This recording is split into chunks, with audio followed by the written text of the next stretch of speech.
So here we are, start of season 2, Words with Friends, and we have a new friend, somebody I met in the delightful city of Chicago whilst out on the road, my friend Jon Acuff. Hey John, how are you? That's good to see you, Phil. Good to see you too. Now today we are talking the word motivation. And why did I pick you for the word motivation? Well, you've written a little bit of stuff about things that you should start, how to get started more effectively, how to get some more stuff done in between, how to have a do-over if it doesn't work out right, and then how to finish things. I'm guessing you might know a little bit about this word. And I thought I'd kick off by saying, what does the word motivation mean to you? I think it means I think of motivation as fuel a lot of times, that it's kind of the fuel that helps you along during the process of trying to do anything that matters to you. But I'm anti a lot of how we talk about motivation, because I think people think if it's not there, you can't do the thing, or you're not supposed to do the thing. The number one reason people quit stuff is they'll say, I just wasn't motivated. And the problem is, at the beginning, your motivation is usually the highest it's ever going to be. We think it's only going to go like this, like as you're working on the book, you're only getting more excited. No, like it's a coal mine. There's lots of days. It's kind of like, I always tell people, I've been married for 17 years. Like every day I wake up, I don't wake up, I'm like, oh my gosh, I'm in love, is amazing. I'm committed to love my wife. Like there's days where it's amazing. There's days where it's like, we're arguing. Like I couldn't wait to be motivated to write. And so I think it's important. I just don't kind of worship it the way our culture tends to go. Find your fuel and your passion and your heart, and then you'll forever, like, it'll be easy. No, it won't. Like, you love speaking. I love speaking. But I promise you, there are days you're like, this is a grind. Like, this is weird. Like, so I kind of have a weird relationship with motivation, although I do think it's important, and I do kind of work really hard to maintain it. So you just talked about it as fuel, but I guess what I'm hearing here is people are looking for it like it's rocket fuel. And what you're talking about is like it's a sustainable, slow burn to be able to get you there if it's done right, and to get you to do the stuff even when it's the thing that you want to do the least. Yeah, and that it's not one thing. Like, I don't believe in the soulmate version of purpose. Like, we go, I got to find my one thing, or like, I have to find my perfect motivation. I'm of the opinion you have 10 different things that motivate you at any given time. Because on most days, 9 of them aren't going to show up, and you're going to be glad you have the 10th.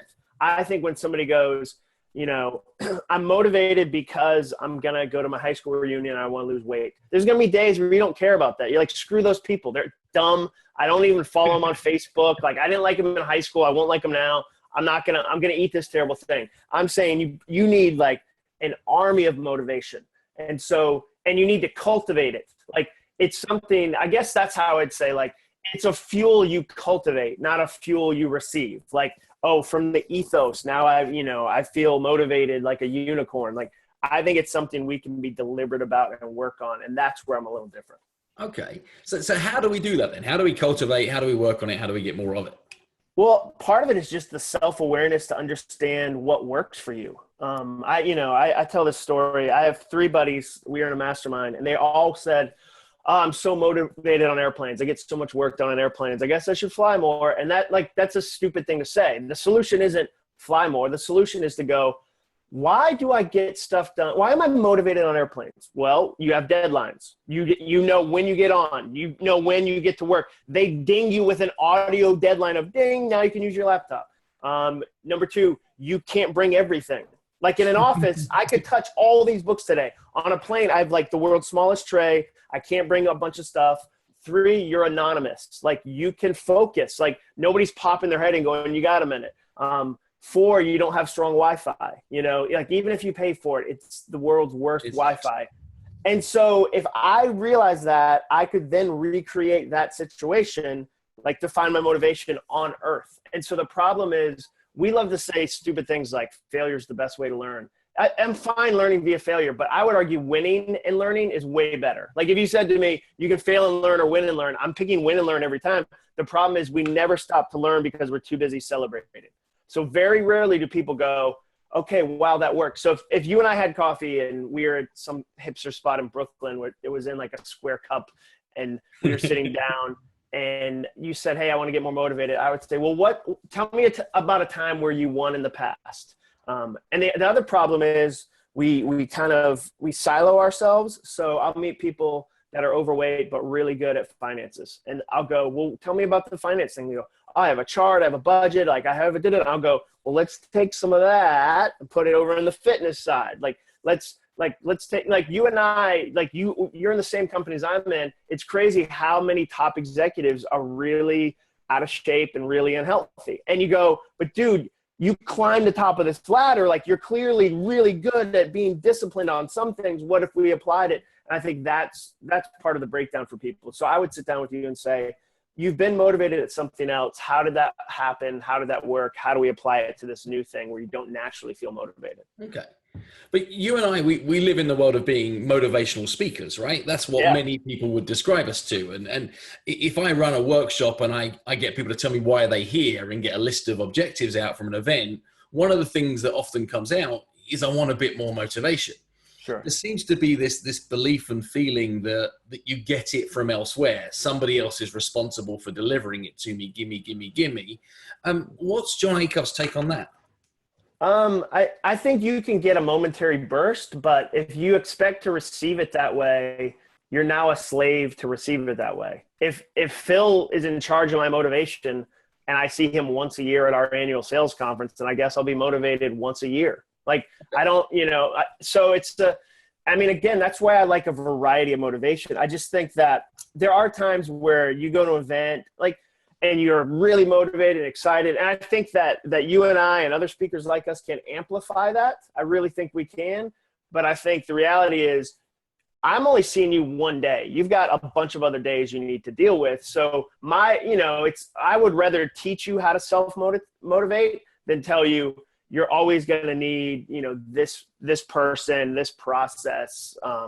It's kind of like, if you told me I have an amazing trainer who works me out once a week and that's the only day I exercise, I'd go, well, that's not great. Like I get that you can't afford a trainer 7 days a week. You're not a celebrity, whatever, but that one day a week is offset by the 6 other days where you're not living the right way. Let's figure out some tools to kind of self-motivate you. That's how I look at it. Do I think that motivational speakers can fire that up or amplify that? I do. I don't think that's the only way though. And that's not sustainable in the same way that you're not going to a conference every day. Yeah. And I think you made a key point earlier when you talked about the airport example as well, like being more productive on a plane is if you can draw out of that the ingredients of what makes that productive. It's like, can you draw out of an event what makes it motivational? Is it being surrounded by a load of people with like mind? Is it the energy of having 1,000 people in the same place? Is it the loud music? Is it the lack of distractions again? Is it the fact that I'm not connected to a phone? Is it the fact that I'm present and in the moment? Is it some of those other ingredients, and see how you can get more of that? And coming back around to motivation as a word though, is it gets used like it's personified either like another person or objectified like it's a thing. I haven't got my motivation with me today. Yeah. I must have left it on the side or on the countertop somewhere. How do we shift it from being something that somebody else has the power to have, or it being a physical belonging, and being something that lives within inside us so that we can build habits and routines? I think you make it an activity and not a thing. You're right. You can lose a thing, but it's hard to lose an activity or an action. I'll just do the action again.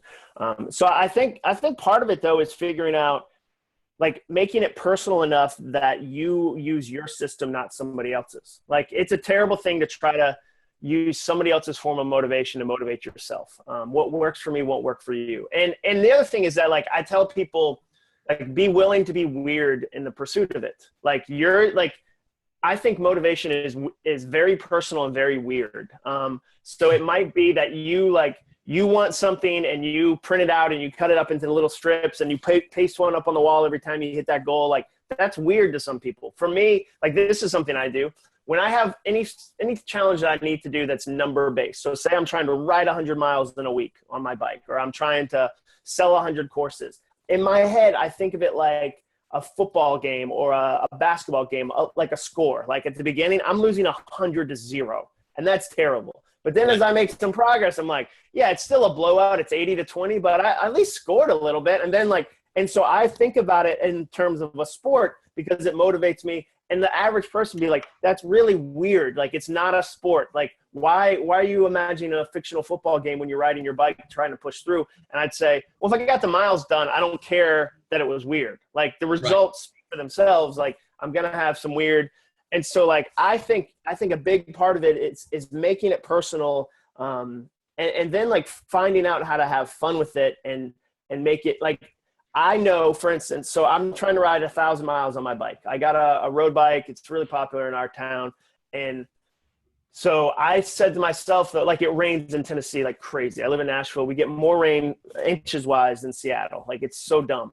And so I want to have a trainer like that I can put my bike on and ride in my garage. Because then if it's raining, I can still get some miles in.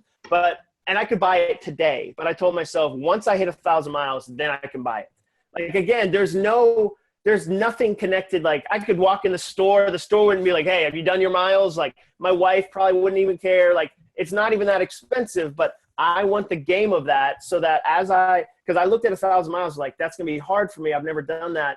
Okay, let me attach an award to that, or a reward. Like, give me some more motivation. So I don't think there's shame in manufacturing motivation. Like, no, I think there's real power in and it's funny. I saw a comedian recently, and I was like, I'm funnier than that person. Like, I could do this. So now I'm thinking about doing, like, just a straight 60-minute comedy set, my own event, 300 people, like, nothing major, but I'm like, why wouldn't I try that? But, like, seeing that was motivation. Half the speakers I talked to, I go, how'd you become a public speaker? And they go, I saw this dude doing it. Like, he was terrible and he was getting paid for it. And I was like, I got good ideas. Like, I can work hard on it. I'm not saying it's easy. Like, you still have the road, but you and I have both seen speakers that we were like, oh, dude, like, that's the guy that's the best. Like, oh my gosh, like, wait until I work on my stuff. And so I think there's power in manufacturing motivation. So what you're talking about, though, is like, how do you get to be better than something, right? It's self-impose a benchmark and then be better than. So I saw that comedian, I think I can do as well or as better. I was 100-0, now I'm 80-20. I'm doing better than I was, which is back to your point on winning again. Where did you feel like you were when you were winning, right? So it's how do you turn something into this? How do I feel like I'm consistently on top or getting nearer the top of what I think you have to define it. There's a book called Black Box Thinking where the author says, essentially, most of us play golf at night. And his argument is, if you played golf from 8 p.m. to midnight every night, you would never get better. You could practice every night, but the second you hit the ball, you wouldn't have any data of, did it hook right? Did it go straight? Did it go far? And so most of us live our lives that way. So I put this story in finish. I had a relative who was like trying to lose weight, and he said it was so much easier last time. And I said, well, how do you know? And he didn't know. He had no data. Like, during a process, your emotions get really loud and they lie to you. And so, like, he was in his head imagining, oh man, last time I tried to lose weight, it was so much easier. I barely had to work out. The pounds just fell off. But he doesn't know that. I guarantee it was every bit as hard last time, but he has no data. So part of it is taking this, like, weirdly, like, shaped, like, amoeba of motivation and saying, here's some data around it. Okay, like, here's a score. Like, you can't get better at things you don't know the score of. And so whether it's riding miles, whether it's, you know, trying to progress at a company, like, there's always something you can track and kind of make into data. And then you can say, okay, I might not feel motivated, but here's progress. So now I feel a little more motivated because I can see black and white. Okay. What's something you said you were going to get done at some point in your entire life, and maybe you've said it 3, 4, 5, 6, 7 times, and you've still failed to do it? Definitely writing a novel. Like, I've wanted to write this, like, a detective novel for a long time, and I haven't done it. Like, and I have the story in my head, and every time I read one, I'm like, oh man. And so, yeah, I've had that. I've had that as a goal in my head, and I don't even know if I would try to sell it. Like, I think I just like the process of trying it. But like, I think the dialogue's intimidating to me, but yeah, that's definitely one that I'm like, I know I haven't done that. Okay. And what would need to happen then is if this was to become a thing that you are now going to move forward with, it was something that was going to be not I'm thinking of, or one day I might, but now I'm in this process, and you find the motivation. How would you go about it? Well, I mean, I think the first thing I'd have to do is really decide if I want to do it. Like I think that, let's take writing as an example. 81% of Americans, according to the New York Times, want to write a book. Less than 1% do. Yeah. And so I think part of the problem is writing is the only art form we think everyone should do. I have never met somebody that said, I have a sculpture in me. I've always wanted to sculpt. Like, I just know I could sculpt if I had access to a quarry. Like, but we tell each other, like, you should write a book. No, you shouldn't. Like, a lot of those people are like enslaved to this unmet expectation of a goal they really don't even want to do. And the problem is it prevents them from doing the thing they should do. I don't think everybody should record an album. I shouldn't record an album. That's okay. Like, so I think the first thing I would decide is, do I really want to do it? Or do I just like having that idea and it's fun to think about? And maybe that's all, like, and that's not failure. If I really want to do it, then I'd have to sit down and say, okay, here's, I want it to be 50,000 words and I want it to be done by this date. And I'm going to attach this award to it. And I'm going to, I've written 6 other books, so I know the process. So I can't say, I don't know where I'd start. Like, I know exactly what I'd do. I would just need, for me, a big part of it would be committing to the date and committing to that. It's going to be 50,000 words. But first I'd have to know, am I even supposed to do it? Okay. So I'm hearing a big thing here about deadlines. It seems like without a deadline, it's very hard to find the motivation. It's easy to be able to push something off till tomorrow or next week, next month, next year, etc. The deadline is the key. Whether the deadline is the number of miles, whether the deadline is the trigger then to be able to then create an incentive, but the data is driven through some form of piece of deadline. I got a great piece of advice once when I was real early on in my career, which was people do just 2 things. There's only 2 things people do in life. One is what they enjoy doing, and the other is what they get checked on. Mm-hmm. Like, everything falls into one of those 2 camps. And that kind of echoes to me kind of profound that we've got to put these checks into place. If you sell a book to a publisher, the publisher is going to give you the deadlines. This needs to and my editor and the designer, like, I'd have a whole system of deadlines. But if it's just a personal project, that's where it's harder.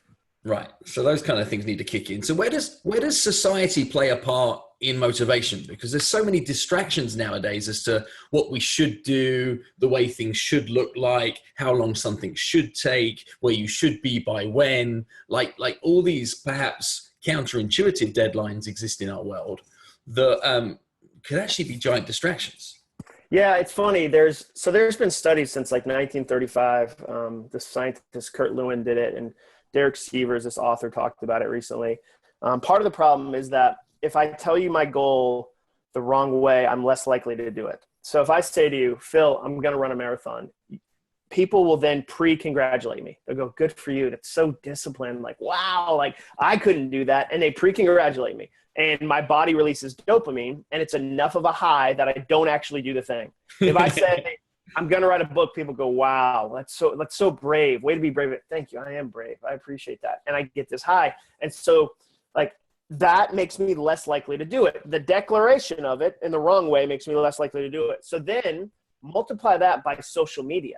Like, do you understand how many people go on, they say they don't like a certain issue, and people go, thanks for using your voice. They haven't done anything in their community. They haven't gotten their hands dirty. They haven't given money. They haven't volunteered. They're just going like, I'm against this. And then people, yay. And you don't actually do anything. Done. So part of society, like, there's this problem of we get to announce things without actually having to do. Like, I wish Twitter had it where in order to complain about an issue, you had to volunteer an hour in your community. And then it was like, yeah, talk about all you want. You actually did something. But 99% of those people are like, I'm against this thing. You're like, well, have you done anything? No, I tweeted 140 characters about it. Wow, that's what you're so strong.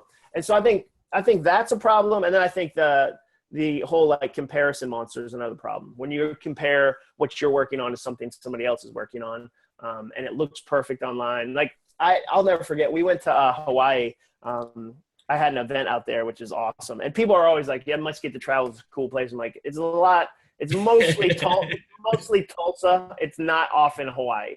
And we are on this lava field, kind of where that volcano is going right now. And there was this beautiful house, like against the water, just this kind of like on stilts and small little cabin. And we met the neighbor, and the neighbor was like, oh, that place is the worst. He goes, it's awesome on Instagram. It's the worst in real life. And we're like, what do you mean? He's like, no power, no water. It's so windy you can't hear yourself. tourists use the bathroom in your front yard because this is a walking trail. He said the beach is an 80-foot cliff. You can't get down into the water. He's like, no, that's garbage. And it was such a clear picture of, on like my Instagram photo, everybody's like, I want to live there. That's my dream. Like, but the reality is very different. So I think a lot of when we say, how does culture impact motivation? A lot of it is, okay, what are you ingesting? Who are you comparing to? How are you doing this? You know, like, I think it's funny. I think about this all the time. People go, man, you travel so much. And I looked at my travel schedule. Like, it's probably like 1 day a week I'm gone over the course of a year, 1 day a week I'm gone.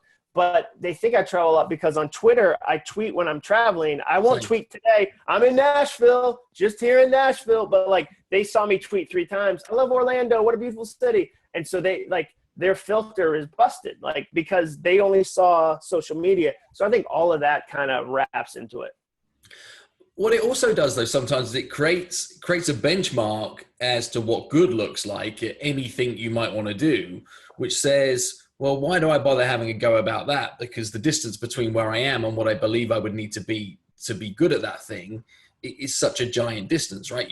You see somebody, you know, like now 2-minute abs, like, or 3-second abs, or whatever it is. But there's books like all these in our space. There's always books where it's like change your life in 1 second, and you're like that.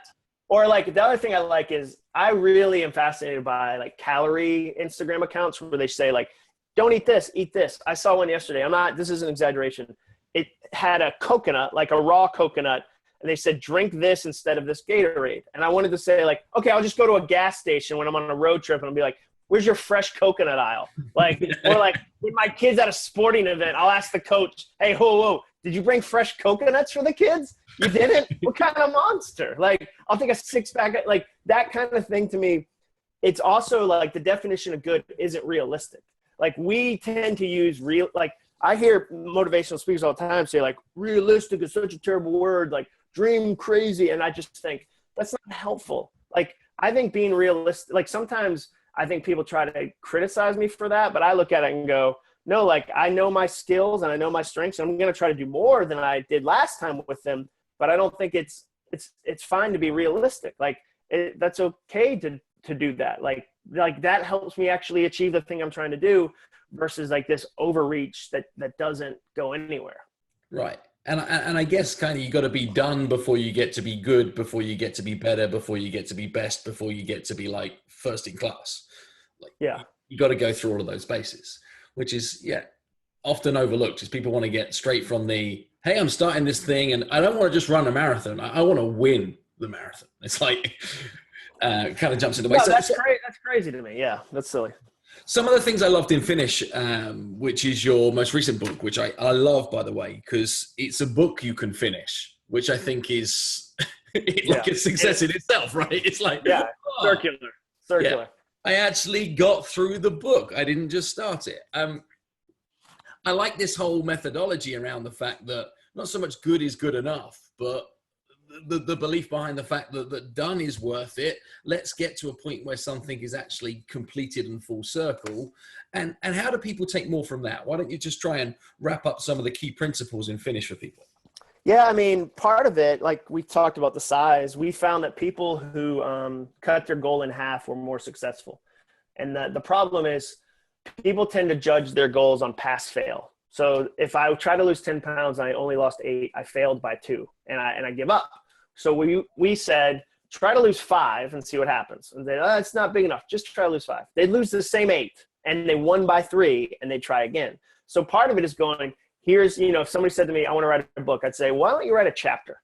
Like, let's write a chapter. Let's have a finish. Let's celebrate it. Let's be happy about it. Why don't we do that? And I mean, another principle we learned was that you have to enjoy it if you want it to work. And people sometimes hear that and they go, well, not everything's enjoyable. It's not. That's not what I'm saying. I'm saying you have to deliberately make it fun if you want it done. And so, we saw over and over when people in our culture, people think goals have to be miserable. So you meet somebody and you go, hey, say the 5 words you think of when you think of a goal. And they go discipline, hustle, willpower, sacrifice. Like they never say joy, laughter, smiling, like happiness. And fitness is a great example. People go, I'm going to get in shape. I'll go, how? They say, I'm going to run. I go, do you like running? They go, no, I hate it. That's how I know it's good for me. And so part of it is you saying, okay, this thing I want to do, have I put enough joy into it? Have I put enough, and then I'd say the last thing is like, it's so important that you have relationships along the way. I think, it's an overused word, but I think relationships are the original hack, where you can have somebody on the outside of your life say, hey, you always do these 3 things and you seem like you really enjoy them. You go, oh, you're right. Oh my gosh. Like, or, hey, this project always falls apart at this one part. Like, you should be careful about that. And you go, oh my gosh. And so you really get to learn. True self-awareness is impossible. You'll never be 100% self-aware, because nobody lies to us like we lie to us. Every time I've ever made a bad decision, I thought it was a good decision. Like, if somebody goes, why'd you do that? I go, I thought it would work. Like, it seemed like it was a great plan. And they go, it wasn't. I go, I didn't know that. I told myself it was a great plan. And so then I did it, and then it didn't work. So I think this idea of like you being a one-man wolf pack, or like it's you against the world, like, no, you need people along the way that are going to go like, hey, keep going, or like just kick your butt. Like, I think it's perfectly fine to be dragged across a finish line. Like, I think that's fine. Like, you don't forget nobility. Like, if you have to have a friend who grabs you by the collar and goes, no, let's do it this way, that's fine. So our ability to be in relationship, I think, is really important. Okay. By that, do you mean any kind of relationship, or do you mean, relationship with one significant other, or do you mean relationship with many? I think it depends. I don't think, I run a small business. I need people outside of my wife involved in the small business. Like, when I first started running it, I tried to have her over involved, and she was just like, I want to be your wife, not your employee or your partner. Like, that can work. I've seen couples do it. It's just really hard. It's not really for me. And so, I mean, you have a group of people in your space. I mean, you said something to me when we hung out, and we're like, you said, hey, yeah, public speaking is a lonely business. And I've thought of that, but I'd never applied that word. And so I thought that's smart. Like, you have to deliberately, if you go somewhere for a 4-day event, you're speaking for half an hour a day, and then you have 23 other hours in Vegas, like, and you're surrounded by people. It's like, it's kind of the whole thing where it's like surrounded by water, but you can't drink it because it's the ocean. Like, you have to be deliberate about like, okay, I need to connect with somebody. I've got an old college roommate that lives here. So, but you saying that was an example of somebody in the same space telling you something about the space. Like, that's helpful. It's, when you get together with a public speaker you like, you're able to talk shop and go, oh yeah, here's this thing. Like, I asked you, I said, like, what do you say when somebody says, what's your rate? And you said, look, well, I never answer that question first. I ask them, well, what do you need? What's the problem? How can I help? Like, I didn't think of that. You were like, hey, here's a process that I use. And so I think whether it's a spouse, whether it's 5 people that are in your space, I think you should be connected to somebody 10 years ahead and somebody 10 years behind. Like, the 22-year-old is seeing life differently than me. Like, right. I need to go learn from them. Like, I think millennials have a ton to teach us. And so I think it's a variety, and it's people 20 years ahead that'll go, Phil, when I was your age, I thought these 10 things mattered. They didn't. It's really only this one. So back on motivation, just real quick, what do you think about all the people that are like, I'm so motivated, and they're like hyped up to a point where it's bordering on insane, and they view that as motivation? Yeah, I mean, I don't know if that's sustainable. I think we're all different. I hope not. I hope it's not sustainable. I know we're all different, but I just think, I don't know. I never want it to burn so bright that I don't actually sit down and do the work, or I don't, like, it's manic. Like, or it pushes people away. Like, there are definitely moments where, whether I just did a big speech and I'm excited and it's hyped and it's hard for me to kind of focus. But I think it goes up and down, up and down, up and down. So if you're in a season where you've got highly motivated, like, go ahead and use it. Just don't get used to it in the sense of this is how it always will be. And the minute it's not, I quit. Like, I see too many people quit jobs because it was no longer fulfilling my purpose. And I'll say, how long were you there? And they'll say 3 months. And I'm like, you didn't even do a full year. Like, what do you mean it didn't? Like, you didn't even give it a chance. Like, and so I'm excited for people. The one thing I'd say is I would question if it's authentic, like, or if it's for spectacle. Like, people like, it's back to that internet, what looks like one thing, but is really another. I question people online who are always that way because I don't know if that's honest. And I would rather you say like, I did the workout today and I hate it every second. Like, and you're going to too. And that's okay. Like versus the guy who's like, I got up at 2 a.m. and did 100 push-ups. Like just because those are my 2 a.m. push-ups. I'm like, all right. Like, I'm sure you did that. I'm sure it was fun. Like, I just question a lot of that stuff. Okay. So I think what I'm hearing there is it's good to question and not to hate on them or to think you definitely don't, but just to ask the question of saying, comparing all of you with all of them and just checking in with that piece. Well, and owning your part, like, and, you know, just question, like, if there's a 24-year-old exercise person and you're a dad who's 42 and you're married with kids, you have a different life. Like, a 24-year-old, like, they don't have kids. They don't have a spouse. They don't, like, that's different. They have a different scenario. Like, they might live on the West Coast. You live in, you know, Kansas. And, like, so it's okay to have the question of, should my life be that shape? Oh, wait, no, it shouldn't. I have a lot of responsibilities different than that person. That's fine. Okay. Now, if you want to go through a change right now in life and that you're not happy with everything you've got right now and that you think some things need to be different and you're searching for what you believe is motivation to get you to work through that change, where might you look? What might you do? What might be some first steps? Well, I mean, I think I might say, what's my real goal? Like, I think that often the goal is the real goal is behind the fake goal. So, for example, I met somebody and she said, yeah, I'm having a hard time launching my website. And I said, what's the goal of the website? And she said, to prove to people that I made a good decision in this business change. And I said, well, that's not a goal of a website. That's like saying the goal of my book is that my dad loves me. Like, you don't control that. Like, the goal of my album is that it wins a Grammy. Like, you don't control that. So I might say, what's the real goal behind the kind of the goal you think is the goal? So I think it's like even just spending half an hour with you and a piece of paper or a journal and saying, okay, what do I not like about this? What do I, a friend of mine who has a gigantic business, I said, how'd you do it? And she said, I made a list of all the things I didn't like how people did things, and I did the opposite. So she said, I'm in this space, and I saw these 10 things over and over, and I was like, I'm just going to not do that. I'm going to do the reverse of that because I really don't like that. And I thought, what a simple way to kind of sit down and go, okay, here's something that I want to change. And you say, where's this unhappiness come from? Why am I frustrated? I mean, depending on the size of the change you want to make, even just like go see a counselor, go talk to a therapist for an hour. Like if it's a relational change, that's a big deal. Like if it's, I never wanted to be a lawyer. I've been a lawyer for 10 years. I've always wanted to do this different thing. Like, I think you need to go talk to a career counselor, get some real advice. But I think even just sitting down for 30 minutes with a blank piece of paper and saying, what do I want to do? I think can be powerful. I think that's a great piece of advice. There was one thing that I read on the internet recently. Somebody posted it, and I really liked it. It's probably the most empowering, liberating, and inspiring thing that I read in a long time. And you posted it. It was about leaving room for the miracle. Yeah, and it both kind of created this vision in my mind of the part of brilliance that is out of my control and the part that was within my control. Could you just elaborate on that? Because I think that's super powerful, that lesson. Yeah, I think there's a lot of freedom in saying you don't control the miracle, and that's okay. You and I, let's say we've both written books.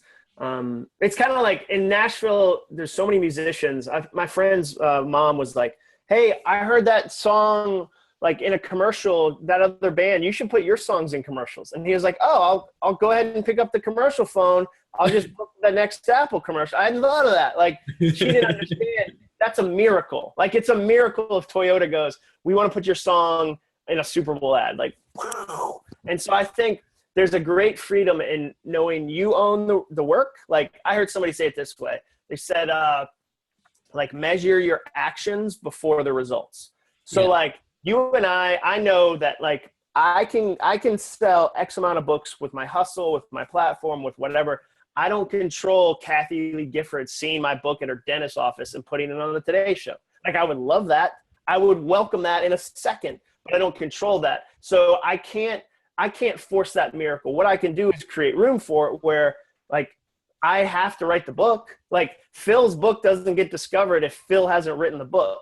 So the part you own is you're in that apartment and you're punching out words and you're on the road listening to people and you're taking notes going, wow, these are the real needs. This is what clients ask me about. Okay, I need to think through that. You do all this work, you do your best you can, and then you recognize like, okay, I don't control the miracle, and that's not failure. I would love the miracle. I welcome it. I think that in a sense, we've already both experienced the miracle, being born where we were born, with the things we had, with the leg up, with the head start, whatever you want to call it. But I can't force the miracle. And if you try, you miss the joy of creating the thing. Like if my only definition of success is this one thing I don't control, it's really depressing.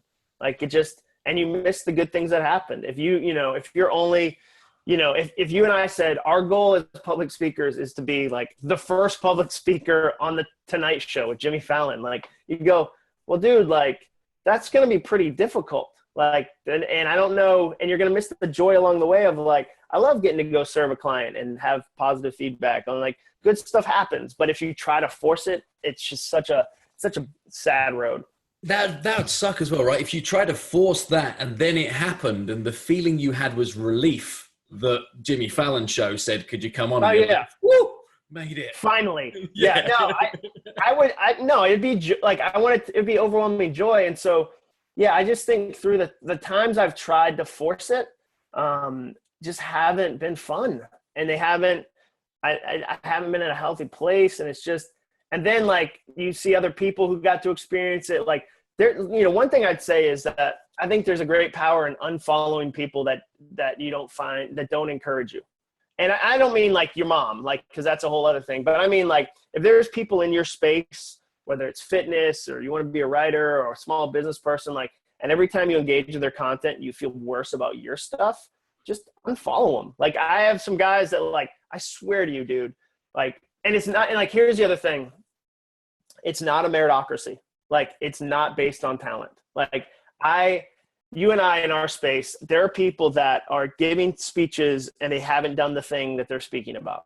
So they're like, here's how to build a successful business. And you go, do you have one? And like, they're like, why are you even asking that? And like, so you just have to go, okay, I can't get mad at their success, but like, there's a simple solution. Just don't follow them. You don't have to. And like, there's freedom in going, I feel jealous and compare every time I engage with that person. So like, boop, boop. Like, I'm not going to wait. I'd love to be like strong enough as a person, like, whoa, to get over it, but I'm not there yet. Like Seth Godin, who's brilliant, doesn't read his Amazon reviews. He's like, nah, they wouldn't be good for me. And you go, but you're Seth Godin. Like you're one of the most successful writers in the last 20 years, like one of the best business minds. He's like, yeah, that wouldn't be helpful. Like, so I'm not going to do that. Like, I think it's perfectly fine to go, I don't see that ending well. So no, thanks. Yeah, that's it. I got a friend of mine in the speaking world who's like, when somebody says, do you mind me giving you, a little bit of constructive feedback? He says, I'm good. Yeah. I'm good. You can keep it. Yeah, I've made it this far. So like, unless I was on fire, I appreciate but I know some people that are the opposite. They're like, I do a personal speaker forum every time. And I did it like for me, I think that's where it's personal. You have to figure out like, this thing is helpful and I'm going to use it. This other thing, I know I'm not going to change it because you don't do this and it's your personal opinion. So, like I had somebody come up to me and they're like, hey, I spoke to 500 people and they're like, hey, 4 of us are from Venezuela and we didn't get a lot of the jokes you did. And I was like, oh, okay. And I wanted to say, but 496 other people did. Like I will never be like, is anyone in the room from Venezuela? Because I really want to change my content. Like I'm going to serve the 500 and not worry about the 4. And so like, that was feedback that I was like, that's fine, but that's not how it works. You could have written 4 jokes out like on a napkin and then handed them. Yeah. Them.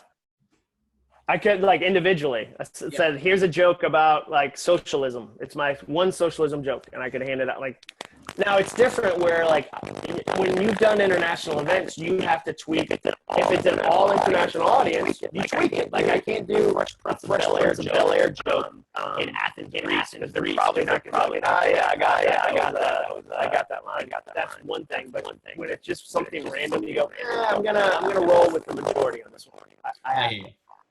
I got 3 more questions for you. One is, what have I not asked you about motivation? What is something that you'd like to get across? What is something that's missing? And the answer could be nothing. Just that I would say it's the most fragile substance in the world, and that's why you have to like manufacture it. Okay. You can't, we said this, you can't set your clock by it. Like it's going to disappear. You're not, it's going to come and go, and that's okay. That's not failure. Okay. I don't like when somebody says I lost motivation. I want to say, welcome to the world. We all did, and we all do constantly. That's just how it goes. Yeah. It's not an on or off switch. It's a forever moving thing. Okay. Yep. Second thing, just to think about, it's a question that I'm going to ask everybody in this season. You're the first one to be asked it. And words are my thing. You know how much I love them. I want to know that if there was a word to describe Jon Acuff, a word that when people would think of you, that they would apply Jon Acuff, he's something, what might that word be with all the aspiration in the world? I like funny. Like I'm kind of starting to own that one. I think, I don't know. For a while, I didn't think that counted. Like I was like, I want it to be he's insightful or he's counterintuitive. I like funny. Funny's good. I like that word.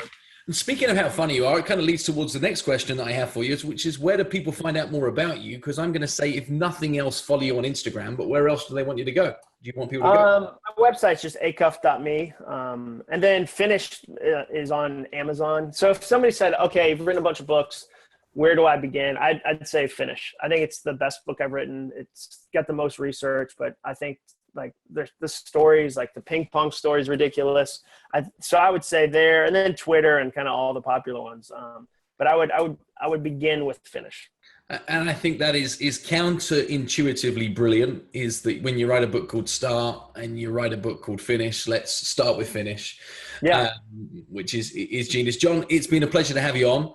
Thank you so much for being here. Great to talk motivation with you and chat about everything else that we thanks, Phil. And encourage everybody to go check you out. Definitely find Jon on Instagram. He's hilarious, maybe even funny. Thanks, buddy.